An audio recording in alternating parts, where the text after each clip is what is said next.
Diri na punta sa balo matats og kamote. Siyempre pag naay kamote, naapod na ituyom. Pag naay tuyom, di po ni mawala ang kinilaw na to nga tornos pagkadabis. Ilawan dayon.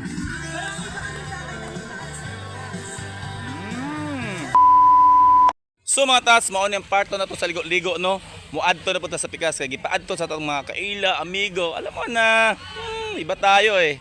Gusto mo mubad? Tara. Matats, masulit ta dito sa kabilang baryo. Kay natay mga amigo dito na nagulat sa to nga gusto magsabay ino ka ng ligo-ligo, banding-banding. Baktasan ta matats kay lapad-lapad na ring iriha matats.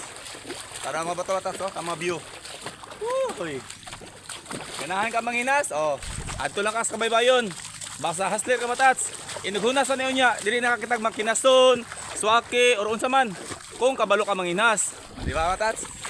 Unya kay dili mata kay balo. Oh. Ang palaban tag amigo kay may ito sila kabalo sila manginhas. Kaya mong grupo tos pikas, ang pikas grupo to dito.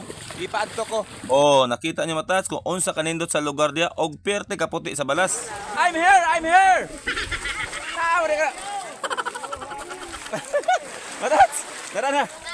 Ato ginasonana. Matats mo ni nagpatawag sa to ha. Oh. Pila na mo ani kay dati na ko ning artista. Oh. Oh. Kaibigan. Oh. Nindot mo to na ako bisita sa balay to, nag-vlog dito sa balay. Oh, mo ni siya. Ilan na dyan yung area dire. Mo ni mansion oh? Nindutan og mansion oy. Asa ba? Bato bore. Pag kanindot sa balay matas kay naa sa kilid anang kabaybayon og duol sa hunasan, dili na ka maproblema og sudan kada adlaw. Karon matas diri mi sa kilid kay isa na mo ka grupo tuwa dito sa pikas pero makauban lang gyapon gud mi, nagkatag-katag lang mi. Ang ganahan ako ning lugar matas kay dili kay siya tanton daghan tao. Kung moadto ka dira kinahanglan magpambot ka kay tuyoonon siya. Siyempre pag naa ka dira magsugba, magkilaw, dili jud na mawala ang tagay-tagay. Matas, peti puti sa balas matats oh. Ato padulan matas para maklaro jud ang kaputi sa balas. No.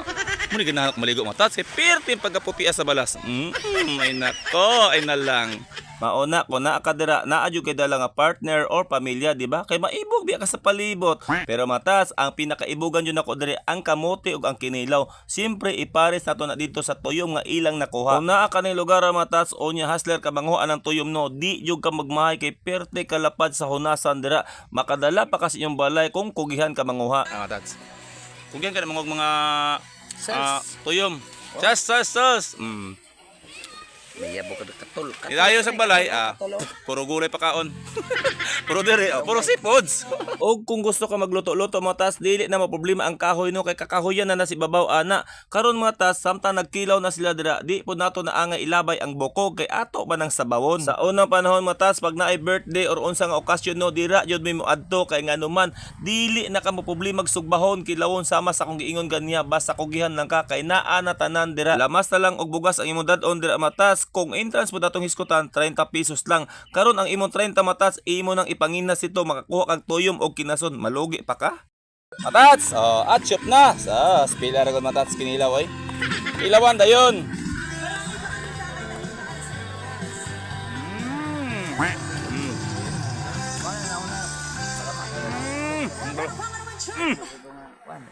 May kinilaw ne, kamote.